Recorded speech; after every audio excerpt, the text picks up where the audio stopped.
Days നമ്മൾ കണ്ടുകൊണ്ടിരിക്കുന്ന ഏറ്റവും കൂടുതൽ ഡിഫിക്കൽട്ടീസ്, സൈക്കോളജിക്കൽ ഡിഫിക്കൽട്ടീസ് എന്ന് പറയുന്നത് വൈറ്റമിൻ ഡി കുറഞ്ഞിട്ടാണ്. ഇപ്പോൾ റീസെന്റ് ആയിട്ട് ഒരു 4 to 5 കേസസ് തന്നെ കണ്ടിന്യൂസ് റിപ്പീറ്റ് ചെയ്ത് വരുന്നുണ്ട്.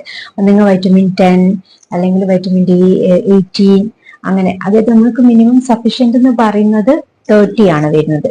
ഓക്കെ, അപ്പം വൈറ്റമിൻ ഡി കുറഞ്ഞിട്ട് ഒരുപാട് പേർക്ക് മൂഡ് സ്വിങ്സ് വരുന്നുണ്ട്, ആൻസൈറ്റീസ് വരുന്നുണ്ട്, അതുപോലെ ഒരുപാട് ബുദ്ധിമുട്ടുകൾ സൈക്കോളജിക്കലി വരുന്നുണ്ട്. പക്ഷെ ഒരു കാര്യം നിങ്ങൾ മനസ്സിലാക്കണം, വൈറ്റമിൻ ഡി കുറഞ്ഞിട്ട് സൈക്കോളജിക്കൽ സിംറ്റംസ് വരുന്നുണ്ട്. But it doesn't mean that എല്ലാ സൈക്കോളജിക്കൽ ഡിഫിക്കൽട്ടീസും വരുന്നത് വൈറ്റമിൻ ഡി കാരണമാണെന്നല്ല അതിന്റെ അർത്ഥം കേട്ടോ. സോ ഇപ്പൊ റീസെന്റ് ആയിട്ട് ഇത് കണ്ടുവരുന്നത് കൊണ്ട് തന്നെ അതൊന്ന് എല്ലാവരും ചെക്ക്ഔട്ട് ചെയ്യാം. ഈ ബുദ്ധിമുട്ടുകൾ കാണിക്കുന്ന ആൾക്കാർ, ഇപ്പോൾ പാൽപിറ്റേഷൻ കാണിക്കുന്നുണ്ടാവും, നെഞ്ഞെടുപ്പ് കാണിക്കുന്നുണ്ടാവും, കൂടുതൽ വിയർക്കുക, പെട്ടെന്ന് ടെൻഷൻ ആവുക.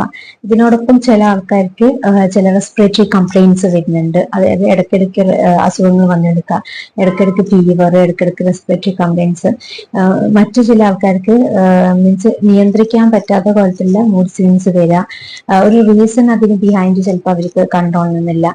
അപ്പൊ ഇങ്ങനെ അതുപോലെ പല ഡിഫിക്കൽട്ടീസ്, ഹെൽത്ത് ഇഷ്യൂസ്, ഇപ്പോൾ ബോഡി ഏക്സ് വരിക, കണ്ടിന്യൂസ് ബോഡി ഏക്സ് വരാം, ജോയിന്റ്സിന് പെയിന് വരാം. ഇങ്ങനെയൊക്കെ വരുമ്പോൾ എപ്പം റൂൾ ഔട്ട് ചെയ്യേണ്ട ഒന്നാണ് ഇപ്പോൾ വൈറ്റമിൻ ഡി എന്ന് പറഞ്ഞത്. യൂഷ്വലി അത് ലാബുകളിൽ ഒരു 1000 റേഞ്ചിലാണ്, 1000 എബോവ് റേഞ്ചിലാണ് കാണിക്കുന്നത്. സോ ഇത് പക്ഷെ ഇതിന്റെ നമ്മൾ ഇത്ര ഉണ്ടെന്ന് വിചാരിച്ചെങ്ങാണ്ട് ചെക്ക് ചെയ്യാതിരിക്കരുത്. സോ എല്ലാവരും മാക്സിമം ബുദ്ധിമുട്ടുകൾ ഇങ്ങനെ കാണിക്കുന്ന ആൾക്കാരുണ്ടെങ്കിൽ അതൊന്ന് ജസ്റ്റ് ചെക്ക് ഔട്ട് ചെയ്തതിനു ശേഷം അതിന് മെഡിക്കേഷൻ എടുക്കുക. Thank you.